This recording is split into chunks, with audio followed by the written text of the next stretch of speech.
ഒരു ഇംഗ്ലീഷുകാരി ഇസ്ലാം സ്വീകരിച്ച കഥ അവര് വിവരിക്കുന്നുണ്ട്. എന്റെ ക്യാമ്പസിൽ ഞാനായിരുന്നു ഏറ്റവും സുന്ദരിയായ പെണ്ണ്. ഞാൻ എന്റെ ക്യാമ്പസിലേക്ക് കയറിയാൽ ആ ക്യാമ്പസിലുള്ള എല്ലാ ആണുങ്ങളുടെയും മോന്ത എന്റെ മുഖത്തായിരിക്കും. അതുകൊണ്ട് തന്നെ എനിക്ക് നല്ല അഹങ്കാരം ഉണ്ടായിരുന്നു.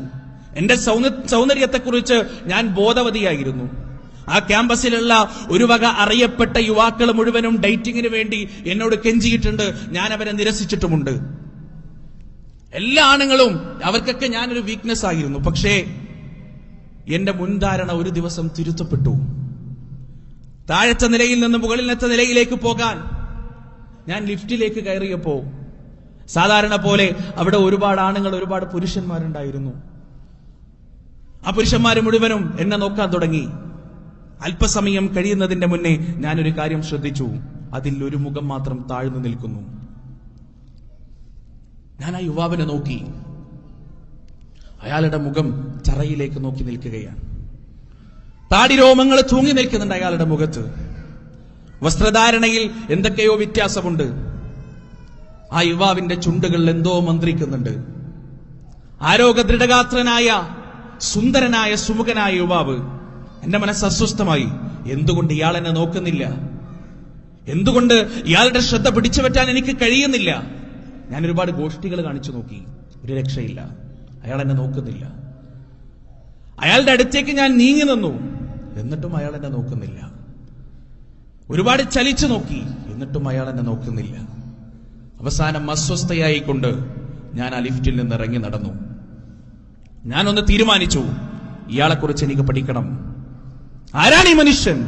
ഇത്രയും സുന്ദരിയായ ഒരു പെണ്ണ് അടുത്തു വന്ന് നിന്ന് ഗോഷ്ഠികൾ കാണിച്ചിട്ടും ശ്രദ്ധ പിടിച്ചു പറ്റാൻ ശ്രമിച്ചിട്ടും ഒരു വട്ടം പോലും നോക്കാതെ തന്റെ കണ്ണിനെ നിയന്ത്രിക്കാൻ മാത്രം പ്രാപ്തിയുള്ള ഈ യുവാവ് ആരാണ്? എനിക്കൊന്ന് പഠിക്കണം അവനെ കുറിച്ച്. അങ്ങനെ ആ യുവാവ് പഠിക്കുന്ന ഡിപ്പാർട്ട്മെന്റിൽ ഞാൻ ചുറ്റിത്തിരിയാൻ തുടങ്ങി. എനിക്ക് അവരോടൊന്ന് സംസാരിക്കണമെന്നുണ്ടായിരുന്നു. പക്ഷേ എന്റെ മനസ്സതിനെ സമ്മതിച്ചില്ല. എന്റെ ഹൃദയത്തിന് അതിന് ധൈര്യം കിട്ടിയില്ല. ഏത് പുരുഷനോടും സംസാരിക്കാനുള്ള ധൈര്യം എനിക്കുണ്ടായിരുന്നു. കാരണം എനിക്കറിയാം അവരൊക്കെ ഞാൻ സംസാരിച്ചാൽ എന്നോട് സംസാരിക്കും. പക്ഷേ ഈ ആളോട് സംസാരിക്കാൻ എനിക്ക് ധൈര്യം കിട്ടിയില്ല. ദിവസങ്ങളുടെ നിരീക്ഷണത്തിൽ എനിക്കൊരു കാര്യം മനസ്സിലായി. ഈ യുവാവ് എന്തോ ഒരു മാതൃക, എന്തോ ഒരു യൂണിഫോമിറ്റി അദ്ദേഹത്തിന്റെ ജീവിതത്തിൽ മുഴുവനുമുണ്ട്. അങ്ങനെ ഒരു ദിവസം ധൈര്യം സംഭരിച്ചുകൊണ്ട് ഞാൻ ആ യുവാവിന്റെ അടുത്ത് ചെന്നു. എന്നിട്ട് ഞാൻ ചോദിച്ചു, അല്ല, ഈ കോളേജിൽ ഒരുപാട് യുവാക്കളുണ്ട്. ആരെയൊക്കെ ഞാൻ ആകർഷിക്കാൻ ശ്രമിച്ചിട്ടുണ്ടോ അവരൊക്കെ എന്റെ ആകർഷണ വലയത്തിൽ പെട്ടിട്ടുമുണ്ട്. പക്ഷേ ദിവസങ്ങളായി ഞാൻ താങ്കളുടെ പിന്നാലെ നടക്കുന്നു. താങ്കളുടെ ഒരു നോട്ടമെങ്കിലും നേടിയെടുക്കാൻ ദിവസങ്ങളായി ഞാൻ ശ്രമിക്കുന്നു. താങ്കളെ ഒന്ന് പഠിക്കാൻ ഞാൻ ദിവസങ്ങളായി ശ്രമിക്കുന്നു. പക്ഷേ താങ്കളെ അതിന് ലഭിക്കുന്നില്ല. എന്താണ് ഇത്രമാത്രം ഉന്നതമായ, ഇത്രമാത്രം നിയന്ത്രിതമായ ഒരു ജീവിതത്തെ നയിക്കാൻ താങ്കളെ പ്രാപ്തമാക്കുന്നത്? ഈ അനുഭവം എഴുതിയ ആ താളുകളിൽ ക്യാപിറ്റൽ ലെറ്ററിൽ ആ സ്ത്രീ എഴുതി. ആ യുവാവ് പറഞ്ഞ മറുപടി, I am a true follower of Muhammad. I am a true follower of Muhammad. ഞാൻ മുഹമ്മദ് സല്ലല്ലാഹു അലൈഹി വസല്ലമയുടെ യഥാർത്ഥ അനുയായിയാണ്. എന്ത് മുഹമ്മദ്? കേട്ടിട്ടുണ്ട് ഞാൻ ആ പേര്.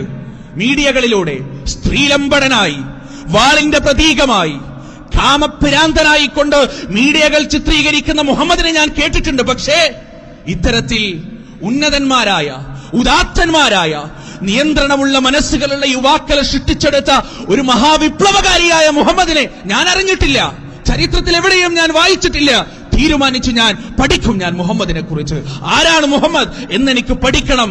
അങ്ങനെ മുഹമ്മദിന്റെ ബയോഗ്രഫി ഞാൻ പരിശോധിച്ചു. സല്ലല്ലാഹു അലൈഹി വസല്ലം അദ്ദേഹത്തിന്റെ ചരിത്രം ഞാൻ പഠിച്ചു. ഓരോ താളുകൾ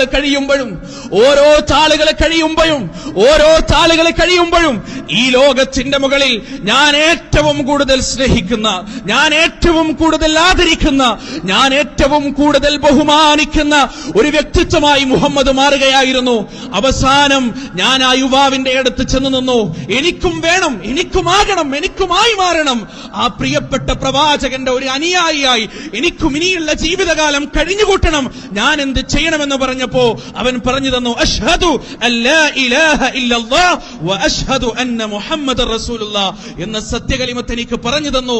ഇന്ന് ഞാൻ മുഹമ്മദ് സല്ലല്ലാഹു അലൈഹി വസല്ലമയുടെ ഒരു യഥാർത്ഥ അനുയായിയാണ്. സഹോദരങ്ങളെ, ഇതൊരു സ്ത്രീയുടെ വാക്കല്ല, ഒരു സ്ത്രീയുടെ വാക്കല്ല. പാശ്ചാത്യ രാജ്യത്ത് നിന്ന് കപടമായ സ്വാതന്ത്ര്യത്തെ ചവറ്റുകൊട്ടയിലേക്ക് വലിച്ചെറിഞ്ഞുകൊണ്ട് യഥാർത്ഥ സ്വാതന്ത്ര്യത്തിന്റെ പാതയിലേക്ക് പ്രവാചകൻ സല്ലല്ലാഹു അലൈഹി വസല്ലമയുടെ അനുയായിത്വത്തിലേക്ക് നടന്നെടുക്കുന്ന ആയിരക്കണക്കിന് സ്ത്രീവർഗത്തെ പ്രതിനിധീകരിക്കുന്ന വാക്കുകളാണിത്. സുബ്ഹാനല്ലാഹ്.